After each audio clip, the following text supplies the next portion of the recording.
Villa में अपने कुछ दोस्तों के साथ छुट्टियां मनाने आया था, लेकिन इसके पीछे बना तालाब एक शापित तालाब था जिसके सच से हम एकदम अनजान थे। उस शाम करण तालाब में नहाने चला गया। तभी उस तालाब में सोए हैवान जाग उठे और शुरू हुआ एक खतरनाक मौत का तांडव।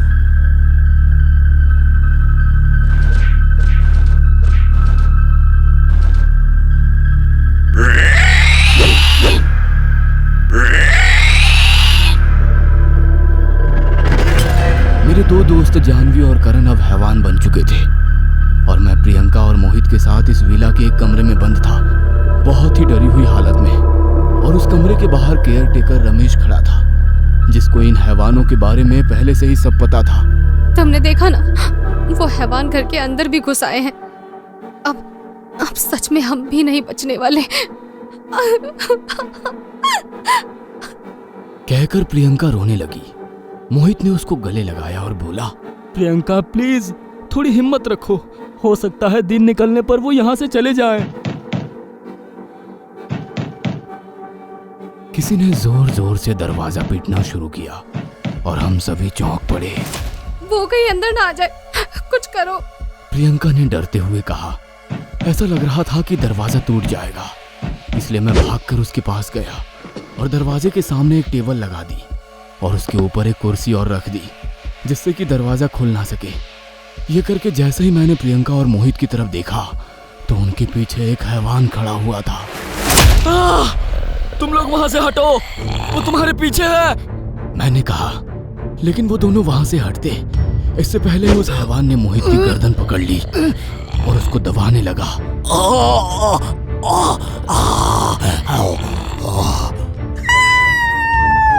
प्रियंका चिल्लाते हुए मेरी तरफ भागी। मैंने टेबल के ऊपर रखा एक फ्लावर वेज उठाया और उस हैवान के सर पर दे मारा, लेकिन उस पर इसका कुछ ज्यादा असर नहीं हुआ। उसने मुझे एक हाथ से धक्का दिया और फिर मोहित को घसीटता हुआ वहां से ले गया। मैं उठकर उसको पकड़ता, लेकिन इससे पहले ही वो एक दरवाजे के अंदर मोहित को घसीट कर ले गया और वो दरवाजा बंद हो गया। प्रियंका और मैं भागकर उस दरवाजे पर गए। खोलो इसको, मोहित तू ठीक तो है ना? हम दोनों उस दरवाजे को खोलने की बेकार सी कोशिश कर रहे थे और मेरे मुंह से मोहित को लेकर उल्टे सीधे सवाल निकल रहे थे। उस कमरे में जाते ही उस हैवान ने मोहित की गर्दन पकड़ी और उसको दीवार पर पटक मारा। फिर मोहित जैसे ही जमीन पर गिरा तो उसकी टांग में चोट आ गई।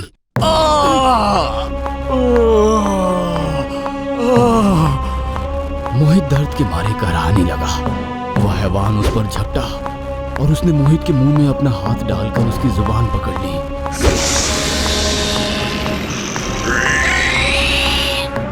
और फिर एक झटके में हलक से बाहर खींच डाली। मोहित के मुंह से खून की धार निकली और वो बेजुबान हो गया। फिर उस हैवान ने एक हाथ मोहित के सीने में मारकर उसको चीर डाला और अचानक से सब कुछ शांत हो गया। मैं समझ गया कि मैंने अपना एक और दोस्त खो दिया है और ये बात प्रियंका को भी समझ आ चुकी थी। वह वहीं जमीन पर बैठ गई और रोने लगी। मैंने उसको चुप कराने के लिए दिलासा दिया। प्रियंका, प्रियंका ये टाइम रोने का नहीं है। देखो ये कमरा बहुत बड़ा है और इसमें 3 दरवाजे और हैं। जल्दी से इनको बंद कर देते हैं, फिर सुबह होने का इंतजार करेंगे। देखो, हो सकता है ये सुबह होते ही अपने आप उस तालाब में वापस चले जाएं। सुनकर वो बेचारी खुद को हिम्मत देते हुए खड़ी हो गई। फिर हमने उस कमरे के सारे दरवाजे बंद कर दिए और एक जगह बैठकर सुबह होने का इंतजार करने लगे।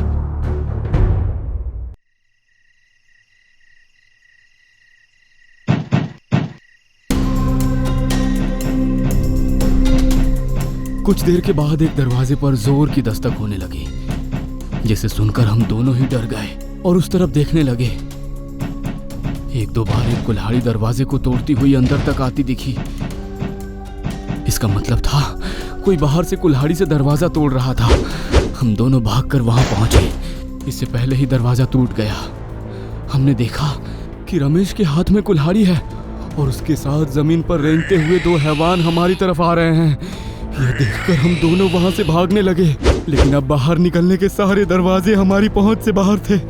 मुझे ये समझ नहीं आ रहा था कि आखिर वो हैवान रमेश पर हमला क्यों नहीं कर रहे थे। इस वक्त प्रियंका का हाथ मैंने थामा हुआ था और हम भागते हुए दीवार के पास पहुंच चुके थे। एक हैवान जैसे ही करीब आया, मैंने उसकी गर्दन पकड़ ली, लेकिन उसने मुझे एक हाथ ऐसा मारा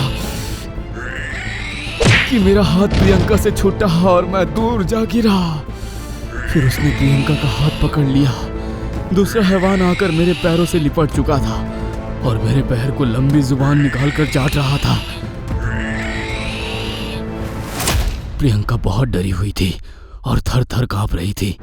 उस हैवान ने जैसे ही उसकी कलाई पर दांत गाड़ने को अपना मुंह खोला, प्रियंका ने दूसरे हाथ से उसको धक्का दिया। यह बात बहुत ताज्जुब की थी कि प्रियंका का हाथ टच होते ही उस हैवान का शरीर जलने लगा और वो जमीन पर गिरकर तड़पने लगा। मैंने भी मौका देखकर अपनी दूसरी लात उस हैवान को मारी जो मेरे पैरों में लिपटा हुआ था और जल्दी से खड़ा हुआ। प्रियंका के पास पहुंचकर मैंने उससे पूछा, तुम्हारे मारने पर वो खत्म कैसे हो गया? मुझे नहीं पता। उसकी बात सुनकर मैंने उसके हाथ को देखा तो उसने उस हाथ में चांदी की एक अंगूठी पहनी हुई थी। फिर मैंने सामने खड़े रमेश की तरफ देखा जो कि अभी भी सामने खड़ा भयानक तरीके से हंस रहा था। मैंने गौर किया कि उसने भी अपने गले में चांदी की कई चेन और लॉकेट डाले हुए हैं। अब मुझे समझते देर नहीं लगी कि वो हैवान रमेश पर हमला क्यों नहीं करते थे और प्रियंका के मारने पर वो खत्म कैसे हो गया। उसको केवल चांदी से मारा जा सकता था। वो हैवान भयानक आवाज करते हुए हम पर झपटने ही वाला था कि मैंने प्रियंका का हाथ थामा और रमेश की तरफ भागा। रमेश मुझ पर कुल्हाड़ी से हमला करने वाला था, लेकिन मैंने उसको रोक दिया और कुल्हाड़ी उसके हाथ से छीन ली। फिर देर ना करते हुए मैंने कुल्हाड़ी उसके गर्दन पर मारी और वो उसके शरीर से अलग हो गई। तभी उस हैवान ने प्रियंका के पैर पकड़ लिए और वो डर कर चिल्लाने लगी। मैंने रमेश की कटी गर्दन से वो सारी चैन उतारी जो उसने पहनी हुई थी और उसको कुल्हाड़ी की नोक वाले हिस्से पर कस कर बांध दिया। फिर देर ना करते हुए उस हैवान की कमर में कुल्हाड़ी दे मारी। कुल्हाड़ी के वार के साथ उस पर लिपटी चांदी की चैन भी उसके कमर के अंदर समा गई और वो हैवान तड़पने लगा। मैंने फिर से प्रियंका का हाथ थामा और कुल्हाड़ी लेकर तेजी से उस कमरे से बाहर निकला। अब हम कॉरिडोर से भागते हुए बाहर निकले तो चारों तरफ वो हैवान हमें अपना शिकार बनाने के लिए फैले हुए थे, लेकिन अब मैं अपने कदम रोकने वाला नहीं था और प्रियंका भी डरी सहमी सी हालत में मेरे साथ भागे जा रही थी। जो भी हमारे करीब आता मैं उस पर कुल्हाड़ी से हमला कर देता और वो वहीं गिरकर तड़पने लगता। हम कार के पास पहुंचने ही वाले थे कि मेरा पैर एक पत्थर से टकराया और प्रियंका और मैं दोनों गिर पड़े। मेरे एक हाथ से कुल्हाड़ी और दूसरे हाथ से प्रियंका का हाथ छूट गया। यह देखकर दोनों हैवान तेजी से मेरी तरफ रेंगते हुए आए। एक ने मेरी गर्दन पकड़ ली और दूसरे ने मेरी टांग। मुझे मुसीबत में फंसा देख प्रियंका उठी और भागकर उसने कुल्हाड़ी उठा ली। फिर जल्दी से पास आकर उसने पहले मेरे पैर में लटके हैवान को कुल्हाड़ी से मारी। फिर दूसरा हैवान मेरी गर्दन पर अपने दांत गाड़ने ही वाला था कि प्रियंका ने एक ही झटके में कुल्हाड़ी से उसकी गर्दन उड़ा दी। रिहान जल्दी से उठो।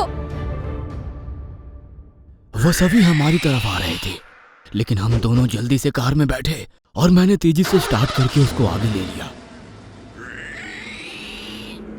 मैंने मिरर में देखा तो पीछे उन हैवानों के साथ मेरे तीनों दोस्त मोहित, जानवी और करण हैवानी रूप में हमारी तरफ आ रहे थे। प्रियंका और मैं वहां से जिंदा वापस तो आ गए थे, लेकिन अपने 3 दोस्तों की मौत और वो भयानक रात हमें हमेशा याद रहेगी।